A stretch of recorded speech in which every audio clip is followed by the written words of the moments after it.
Can you tell a few stories on how you use trail camera data to kill a big buck? Taking inventory is easy. Using cameras to connect on a big buck is the step very few can take. It's a good question. You got one, or you want me to start? You can start. So I killed the buck I killed in Indiana last year. I could contribute that to a trail camera, and I have a lot of these setups for trail cameras. Typically, like if I tell you like how my seasons usually go, I usually have like 4 or 5 deer I would shoot that I found on public, private, wherever. I got a lot of like tiny private pieces, like this where I shot my buck last year is like a 20-acre piece, and it'll end up being all the public and private. I'll have 4 or 5 bucks that I'd be happy to shoot.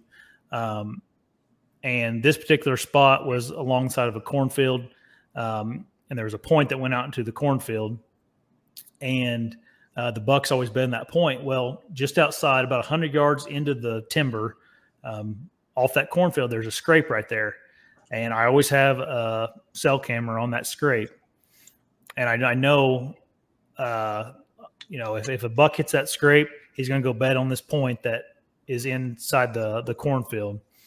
And that morning, coming into the cornfield, or coming from the timber into the cornfield, there was a buck hit that scrape, and I had a good idea that he's going to be bedding right there.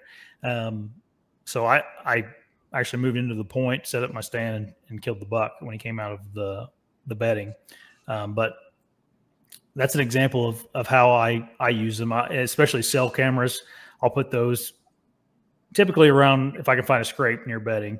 The only reason I do scrapes is just because, on can't bait or anything here. I mean, or any of that stuff. And, bucks are more than likely, if there's a scrape somewhere off on the main trail, they're going to hit that sometime during the day, whether it be coming out of the bedding or going back into it. So that's an example of how I used it. And that's how I try to, when I sell cameras, that's how I try to use them, use them to my advantage, close to bedding.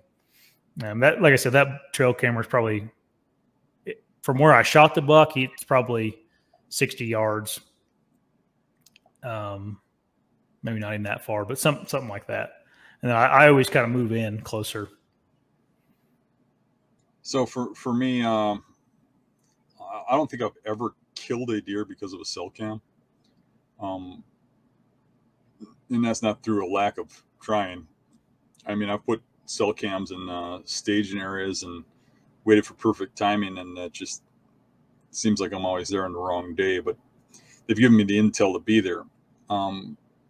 But with cameras in general, locating deer is usually how I kill them. It's not necessarily that I kill them from instant intel. Like the deer I killed last September was a perfect example. That deer I knew existed because I was catching him on trail cameras. I knew where he lived. And the only reason I knew he was around was because of trail cameras. I mean, I seen him hunting a few times, but I was hunting him because of trail cameras. But I wasn't getting like consistent pictures or anything like that. I knew the general area he lived in. It was a dense, nasty area that you wouldn't be in there, just miles of cattails, unless you had intel like that. So again, it revolves around the trail camera tells me the deer is there, and my scouting kills it. I learn where the bedding areas are, but I find that there's a deer there with a camera that I want to shoot. Yeah. And that deer I monitored for years. And then that's how you know it didn't get killed. That's how you know it's still there, is because you keep getting pictures. Another way, I guess, just a different way I've used them is I have this one spot. It's a farm. It's a decent sized farm, but it's just fields. And Dan knows the area. There's a lot of the private I have is just cornfields or crop fields. And then there's just a little bitty, like, I don't know, it's probably 50 yards by 80 yards long, little patch of timber that butts up to the neighbor's big woods that goes out into the crop field. And I have a trail camera on there's like one deer trail that goes through that woods that's in between the crop fields.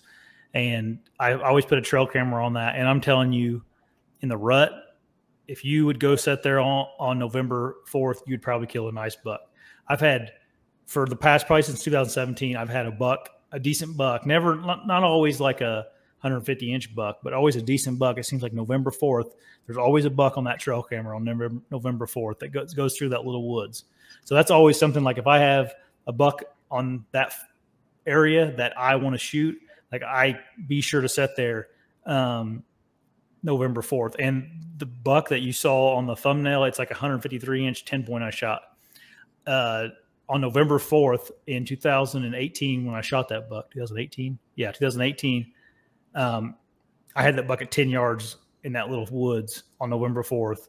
And I was using a recurve bow. And when I drew back, he saw me and bolted out. But yeah, that's another great way of using them. Like they are very consistent sometimes, especially in the rut. It seems like they come and check the same areas for whatever reason. But I always, yeah, the timing is a good point. But also they can teach you wind direction and stuff too. I've noticed that certain spots, when you go over the camera data, you find out that the buck's only there on certain winds, or he comes from a different direction based on the wind. Yeah. You know, and then you learn when to sit there, and you might not end up killing it because of the camera, but you learn how to hunt that spot based on the camera. Yep. Yeah. Yeah. That buck, he ended up leaving that area, and I found him on a different piece of ground, probably a mile down the road, and I ended up shooting him down there. That was a fun year.